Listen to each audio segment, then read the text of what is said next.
आखिरकार जो अडानी के स्टॉक में अपने को जो गिरावट देखने को मिली है, वो गिरावट क्यों देखने को मिली है, इसके पीछे की क्या वजह है। यानी कि अडानी के जितने भी सारे स्टॉक थे, लगभग Adani power, Adani enterprises, Adani port, Adani green की बात करें तो सारे स्टॉक लगभग अपने को 10 से 15% के गिरते हुए नजर आए थे। 10 से 15% का अपने को सारे स्टॉक में लगभग स्टॉक में लोअर सर्किट तक अपने को लगने को देखने को मिला था। ये अब जो गिरावट देखने को मिली है, क्यों देखने को मिली है, इसके पीछे की वजह क्या है, ये बातें अपन इस वीडियो में कवर करने वाले हैं। लेकिन इससे पहले अगर आपने हमारे चैनल को सब्सक्राइब नहीं किया तो चैनल को सब्सक्राइब कर दो और बेल आइकन को प्रेस कर दे, ताकि हर वीडियो की जो नोटिफिकेशन है वो आपको टाइमली मिल जाए। अब अपन सबसे पहले बात करें कि जो गिरावट देखने को मिली, यानी कि इतनी बड़ी अपने को जो रेड कैंडल देखने को मिली है स्टॉक में, वो क्यों मिली, इसके पीछे की वजह क्या है। तो अगर मैं उस रीजन की बात करूं तो इसमें जो क्या हुआ है कि अमेरिकी सिक्योरिटीज एंड एक्सचेंज कमीशन यानी कि एसईसी ने जो गौतम अडानी और जो उसके भाई सागर अडानी है उनको एक ईमेल के जरिए समन भेजा था, यानी कि लगभग 265 मिलियन, यानी कि अगर 2200 इंडियन अपन करोड़ के रुपीस में बात करें तो 2200 करोड़ रुपए की धोखाधड़ी के मामले को कुछ लेके इनका कुछ जो है न्यूज है वो वायरल हुई है, जिसके चलते अपने को क्या अडानी के जितने भी स्टॉक थे उनमें लगभग अपने को क्या 10 से 15% तक अपने को जो क्या भारी भरकम एक गिरावट देखने को मिली है। अब ये क्या अपने को नेक्स्ट सेशन में गिरावट जारी रह सकती है, देखने को मिल सकती है, या फिर यहाँ से अपने को रिकवरी भी मिल सकती है। यदि रिकवरी देखने को मिलती है तो कहाँ तक स्टॉक जा सकते हैं, कहाँ तक के फिर क्या अपने जो ऊपर के लेवल है देखने को मिल सकते हैं। और यदि अपने को ब्रेकडाउन देखने को मिलता है, यानी कि जो ट्रेंड लाइन देख रहे हो इसके सपोर्ट ले रहा है, इसमें अपने को ब्रेकडाउन देखने को मिलता है, तो स्टॉक कहाँ तक अपने को जो नीचे के टारगेट है, नीचे के लेवल अपने को देखने को मिल सकते हैं, ये बातें अपन कवर करने वाले हैं। तो अगर मैं बात करूं अडानी पावर के इस 1 साल और 5 साल की रिटर्न के बारे में, तो 1 साल में इस स्टॉक ने लगभग, मैं रिटर्न की बात करूं तो 1 साल में स्टॉक ने लगभग 30% का पॉजिटिव रिटर्न दिया, जबकि 5 साल के अगर रिटर्न की बात करें तो स्टॉक ने लगभग 1160 1165 का पॉजिटिव रिटर्न, यानी शानदार रिटर्न स्टॉक ने निकाल के दिया। अब इनके चलते क्या इन स्टॉक में अभी क्या एक कंसोलिडेट हो रहे, एक रेंज बना रखी है जिसके अंदर स्टॉक क्या ट्रेड कर रहे हैं। अपने को देखना ये है कि ये जो ट्रेंड लाइन देख रहे हो इसके इस पे क्या कर रहा है स्टॉक, काफी बार से काफी टाइम से यहाँ पे क्या कर रहा है, सपोर्ट बना रखा है। जब भी स्टॉक इस ट्रेंड लाइन के आसपास में आता है अपने को क्या बाइंग देखने को मिलती है और स्टॉक में क्या फिर से एक जो रिकवरी है वो देखने को मिल जाती है।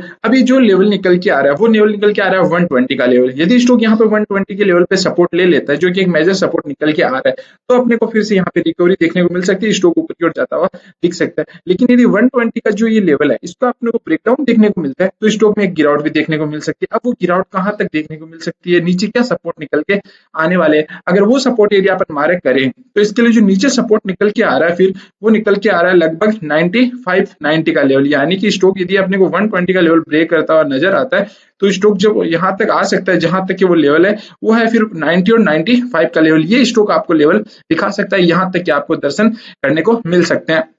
लेकिन यदि 90 और 95 का लेवल स्टॉक ब्रेक करता है तो फिर अपने को इसमें जो फ्रेश गिरावट है, आगे की गिरावट भी देखने को मिल सकती है। फिर स्टॉक आपको कहीं ना कहीं अगर आ सकता है तो फिर आपको लगभग स्टॉक 58-60 का जो लेवल है वो भी दिखा सकता है। ये कोई बड़ी बात नहीं है, क्योंकि आप देख सकते हो ओला का जो शेयर था वो लगभग 160 से अभी कितने 33 के लेवल पे ट्रेड कर रहा है। तो जरूरी नहीं है कि अडानी के स्टॉक है तो वो गिर नहीं सकते, वो भी गिर सकते हैं, और वो भी जो अडानी पावर का स्टॉक है लगभग 558-60 के लेवल तक भी आ सकता है। तो ये तो होगी इस अडानी के स्टॉक को लेकर उसके सपोर्ट एरिया की बात। अब अपन यहाँ पे ऊपर के लेवल निकालने की ट्राई करें कि ऊपर के क्या लेवल अपने को देखने को मिल सकते हैं। यानी कि यदि स्टॉक 120 का जो एरिया है यहाँ से अपने को बाउंस बैक देखने को मिलता है तो कहां तक जा सकता है, कहां तक अपने को ऊपर के लेवल देखने को मिल सकते हैं। और यदि यहाँ से अपने जो स्टॉक यदि 120 के लेवल को ब्रेक डाउन करके 90 और 95 का जो लेवल है यहाँ से अपने को सपोर्ट देखने को मिलता है तो फिर से कहां पे अपने को रेजिस्टेंस एरिया निकल के आने वाले हैं। तो सबसे पहले बात कर लेते हैं इसी ट्रेंड लाइन से, यानी कि 120 के लेवल पे सपोर्ट देखने को मिल जाता है तो स्टॉक आपको कहां तक ऊपर के लेवल देखने को मिल सकते हैं। अगर मैं फर्स्ट लेवल की बात करूँ टारगेट की, ऊपर के कहां तक के लेवल देखने को मिल सकते हैं। अब ये जो ट्रेंड लाइन देख रहे हो आपने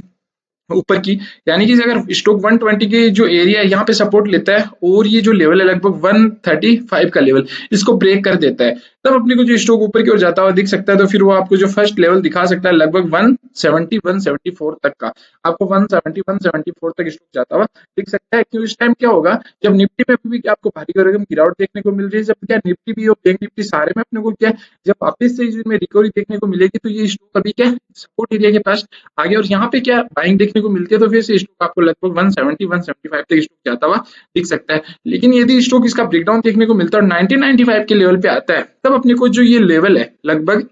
120 125 का लेवल, ये फिर इसके लिए क्या करने वाला है, एज रेजिस्टेंस काम करने वाला है। यानी कि यदि यहाँ पे स्टॉक आता और यहाँ से अपने को बाइंग देखने को मिलती है, तो फिर आप यहाँ पे जो फर्स्ट टारगेट लगभग प्लान कर सकते हो, वो प्लान कर सकते हो 120 125 के लेवल तक। ये ऊपर के जो लेवल है, यानी कि टारगेट एरिया की बात करें तो वो टारगेट एरिया मैंने आपको जो लेवल है वो मार्क कर दिए। लेकिन ये जो सारे मैंने जो भी लेवल दिया आपको इस स्टॉक से रिलेटेड, इसके जो स्ट्रॉन्ग सपोर्ट एरिया है या फिर ऊपर की जो बाइंग जोन है, ऊपर का जो सेलिंग प्रेशर कहाँ से अपने को देखने को मिल सकता है, ये सारे एजुकेशनल पर्पज के लिए। इसमें मेरी तरफ से आपको कोई भी बाई और सेल के लिए रिकमेंड नहीं किया जा रहा है। और यदि आप किसी भी स्टॉक में खुद से निवेश करते हो तो एक बार खुद की भी रिसर्च जरूर कर ले। और यदि आपने हमारा टेलीग्राम चैनल ज्वाइन नहीं किया है तो वीडियो के डिस्क्रिप्शन में मैंने लिंक दे रखी है, जहां से आप जाकर टेलीग्राम भी ज्वाइन कर सकते हो। थैंक यू फॉर वॉचिंग, मिलते हैं नेक्स्ट वीडियो में।